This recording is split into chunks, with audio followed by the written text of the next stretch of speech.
जय श्री गणेश दोस्तों। इस संसार में जो भी आया है उसे एक न एक दिन तो जाना ही होता है, फिर चाहे वो मनुष्य हो या स्वयं साक्षात परम ब्रह्म ईश्वर हो। राम जी भी सृष्टि में आए थे तो उन्होंने भी अपने शरीर का विसर्जन सरयू नदी में कर दिया था। दोस्तों, हम इतने प्यार के साथ अपने बप्पा को घर लेकर के आए गणेश चतुर्थी पर, उनकी सेवा पूजा की, लेकिन अब समय आ गया है उन्हें विदा करने का। तो चलिए आज की वीडियो में हम यही जानेंगे कि बप्पा का घर पर आसानी से विसर्जन कैसे करें और पूजा की बाकी जितनी भी सामग्री है, कलश, नारियल इत्यादि, उनका क्या करें। तो चलिए आरंभ करते हैं माता रानी का नाम लेकर। वीडियो को अंत तक बिना स्किप के अवश्य देखिएगा। जय माता दी फ्रेंड्स, कैसे हैं आप सब दोस्तों? बताने के लिए कमेंट में जय माता दी अवश्य लिखेगा। और यदि आप भी माता रानी के इस प्यारे से परिवार के सदस्य बनना चाहते हैं तो नीचे दिए गए लाल रंग के सब्सक्राइब के बटन पर क्लिक कीजिएगा, चैनल को सब्सक्राइब कीजिएगा। सब्सक्राइब करना एकदम निःशुल्क है दोस्तों। साइड में जो बेल आइकन है उस घंटी को भी प्रेस कर दीजिएगा ताकि हमारे आने वाले वीडियोज़ का नोटिफिकेशन सबसे पहले आपको मिले। अगर आपने अभी तक हमारे चैनल को सब्सक्राइब नहीं किया है तो ये शुभ कार्य आप अवश्य करके जाइएगा। दोस्तों, गणपति विसर्जन वाले दिन, अब विसर्जन किस दिन करें? देखिए, कोई एक दिन के लिए लाए हैं, कोई 2 दिन के लिए, कोई 3 दिन के लिए, कोई 5 दिन के लिए, कोई 7 दिन के लिए। कुछ लोग गणेश चतुर्थी के बाद भी बप्पा को लाए हैं तो आप अपने दिन के हिसाब से गणपति बप्पा का विसर्जन कीजिएगा। जितने दिन का संकल्प है उससे अगले दिन आपको विसर्जन करना चाहिए। मुख्यतः अनंत चतुर्दशी पर जो लोग 10 दिन की स्थापना करते हैं गणेश चतुर्थी से, वो अनंत चतुर्दशी यानी कि 14वें जो 10वां दिन होता है, जिसे 14वीं तिथि भी कहा जाता है, उस दिन गणपति बप्पा का विसर्जन करते हैं। विसर्जन में भी आपको सुबह भली भांति से, जैसे आप डेली उनकी पूजा सेवा कर रहे हैं वैसे ही पूजन करना है। दीपक जलाकर उन्हें तिलक इत्यादि करें, पुष्प चढ़ाएं, भोग चढ़ाएं, जैसे आप पूजन कर रहे हैं बिल्कुल वैसे ही करना है।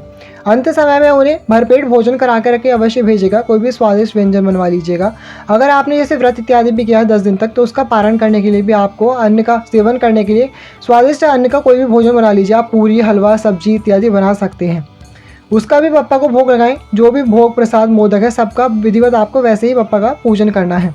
दोस्तों, विसर्जन के नाम पर कभी भी हमें अपना दिल छोटा नहीं करना चाहिए। प्रसन्नता से खुशी खुशी बप्पा का विसर्जन करना चाहिए, क्योंकि ये संसार की रीति है। जो भी इस संसार में आया है, चाहे वो देवता ही क्यों ना हो, भगवान राम, भगवान श्री कृष्ण, वो सभी इस संसार से गए हैं।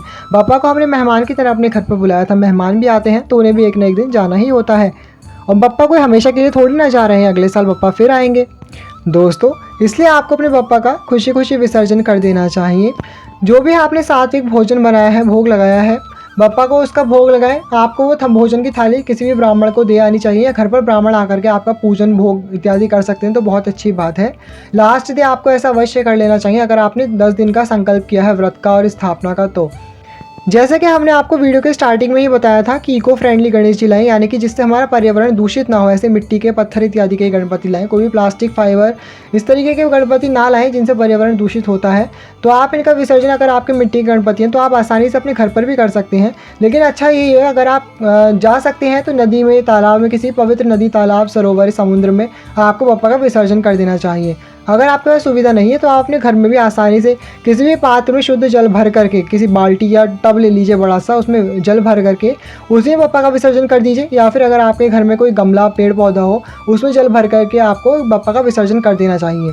कुछ समय तक जल में रहने के बाद वो अपने आप ही जल में विलीन हो जाएगा। उसके बाद आप इस जल को पेड़ पौधों में डाल सकते हैं, या आप बाद में भी इसका विसर्जन नदी, तालाब इत्यादि में करके आ सकते हैं।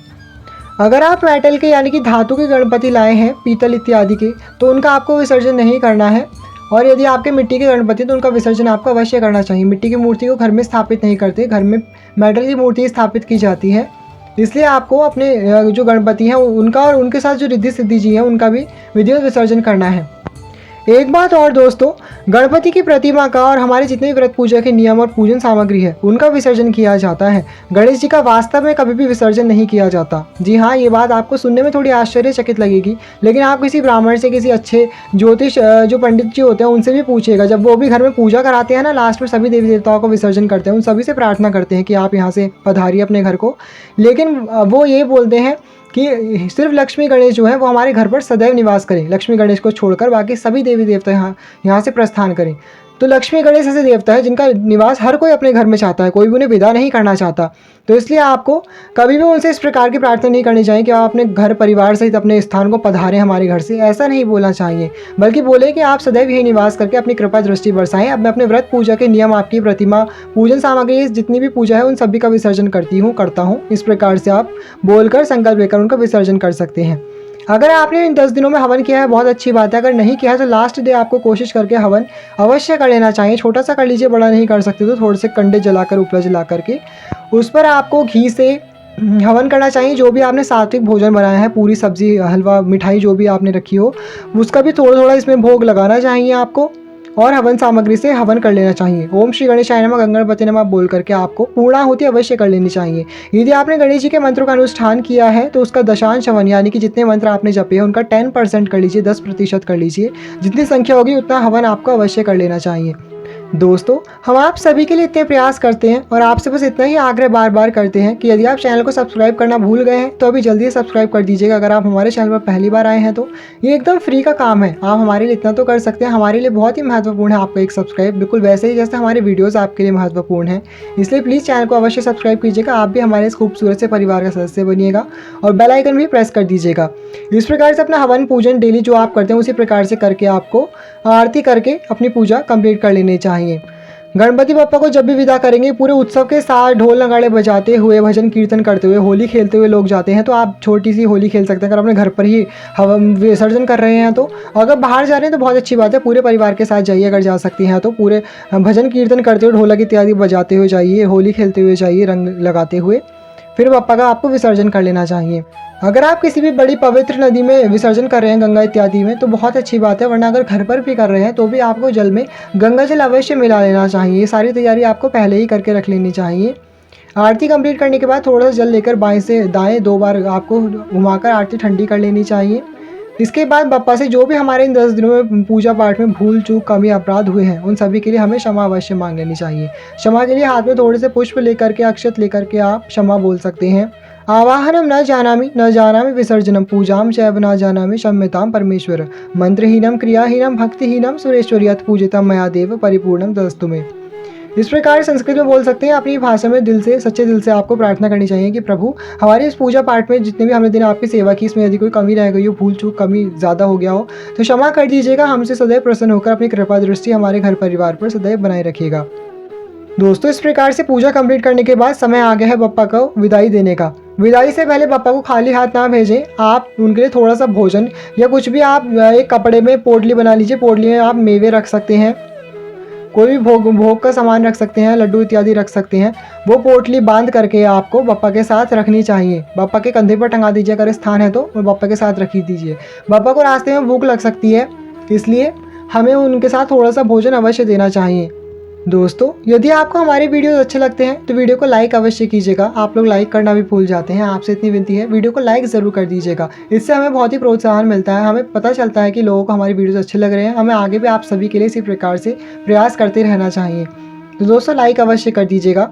दोस्तों, यदि आपने अभी तक बप्पा की स्थापना भी नहीं की है तो भी आप अंत समय में 1 दिन के लिए, 2 दिन के लिए, 3 दिन के लिए, 5 दिन के लिए, जितना आपके पास समय बचा हो, अनंत चतुर्दशी से पहले 14 से पहले आप चाहें तो स्थापना कर सकते हैं और 1-2 दिन रख करके बप्पा को अगले दिन विसर्जन कर सकते हैं। दोस्तों, अब अपने बप्पा को बड़े ही प्रेम और आदर के सम्मान के साथ दोनों हाथों से पकड़कर उठाना चाहिए और उसके बाद किसी स्थान पर रख देना चाहिए। आप विसर्जन के जिस भी स्थान पर ले जा रहे हैं, यदि पास में ही या अपने घर पर कर रहे हैं तो थाली को आप अच्छे सजाकर थाली में भी अपने बप्पा रख सकते हैं, वस्त्र इत्यादि बिछाकर, पुष्प बिछा करके। वरना अगर आप कहीं दूर लेके जा रहे हैं, आपने किसी वाहन का प्रबंध किया है तो उसमें भी आप बप्पा को विराजित कर सकते हैं। जितनी पूजन की सामग्री है जो हमने उन्हें पुष्प इत्यादि चढ़ाया वो सब बप्पा के साथ रख दीजिए। बहुत से लोग बहुत छोटी छोटी चीज़ों को भी पूछते हैं, कोई भी छोटी चीज़ है, आपकी शंकाएं बहुत ही जायज़ हैं, कोई ऐसी गलत बात नहीं है, अच्छी बात है आप पूछते हैं।